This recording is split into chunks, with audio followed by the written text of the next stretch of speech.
Joseph, and the coat of many colors.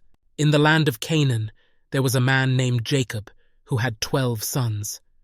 Out of all his children, Jacob loved his son Joseph the most.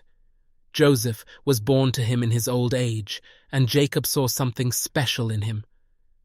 To show his love, Jacob gave Joseph a very special gift, a beautiful coat with many colors. Now, this special coat did not sit well with his brothers. Imagine these 11 brothers watching as Joseph walked by in his colorful robe, jealousy stirring in their eyes. Every time they saw him in that coat, they couldn't help but feel anger rising up in their hearts. But there was more to Joseph's story. Joseph was a dreamer, and he had a unique gift. He could see things in his dreams that hinted at the future. One night, Joseph had a strange and powerful dream. In this dream, he was out in the fields with his brothers, tying bundles of grain. Suddenly, Joseph's bundle of grain stood up tall, and all his brothers' bundles circled around and bowed down to it. The next morning, Joseph shared his dream with his brothers. Picture the scene.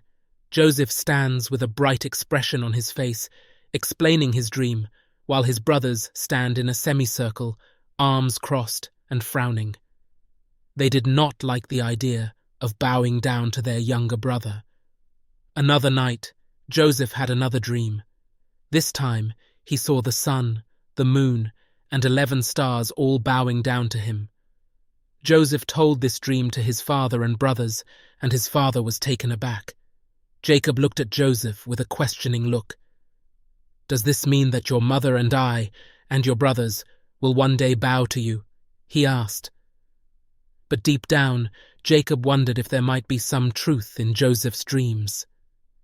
The tension between Joseph and his brothers continued to grow. The brothers, jealous and angry, began to talk amongst themselves. They wanted to get rid of Joseph, once and for all. One day, Jacob sent Joseph to check on his brothers, who were tending their flocks in a distant field. As Joseph set out, wearing his bright coat of many colors, his brothers saw him coming from far away. Picture Joseph in the distance, a colorful dot against the dusty landscape as he walks toward his brothers. The brothers huddled together and whispered among themselves, saying, "Here comes the dreamer. Let's get rid of him and see what becomes of his dreams." One brother, named Reuben, stepped forward. He wasn't quite comfortable with the plan and suggested, "Let's not kill him. Instead, let's throw him into this dry pit nearby." He pointed to a deep, dark pit in the ground. Reuben secretly had hoped to rescue Joseph later and bring him back to their father. So they agreed. When Joseph reached his brothers, they tore off his colorful coat. Imagine the coat being ripped from Joseph's shoulders, the bright colors falling to the dusty ground. Then they took Joseph and threw him into the pit. Joseph's cries for help echoed in the deep, empty pit, but his brothers ignored him and sat down to eat their meal, while Joseph was left alone, in the darkness, calling out. As they were eating, a caravan of traders approached, riding camels and carrying goods to sell in Egypt. One of the brothers, Judah, had an idea. He turned to the others and said, "What do we gain if we just leave him here?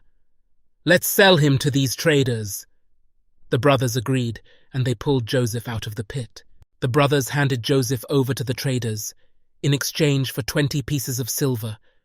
Joseph, confused and afraid, was taken by the traders and led away. Picture Joseph looking back at his brothers, one last time. His face sad and bewildered as the traders lead him away across the desert. After Joseph was gone, the brothers took his coat and decided to cover up what they'd done. They killed a goat and dipped Joseph's coat in its blood. Then they brought the coat back to their father, Jacob. Jacob held the coat in his hands, the bright colors stained with dark red. He cried out, heartbroken, because he believed that a wild animal had killed his son. But although Joseph's family believed he was gone forever, his journey was just beginning. He had been taken to Egypt, where many more challenges and opportunities awaited him. Though he had lost his home and his family, he hadn't lost his gift for dreams or his faith in God. Moral of the story. The story of Joseph and his brothers teaches us about jealousy and forgiveness. Joseph's brothers were jealous, which led them to do something terrible. But God had a greater plan for Joseph, even when things seemed hopeless. This story reminds us to trust in God's plan, even in the most difficult times, and to always choose kindness over envy.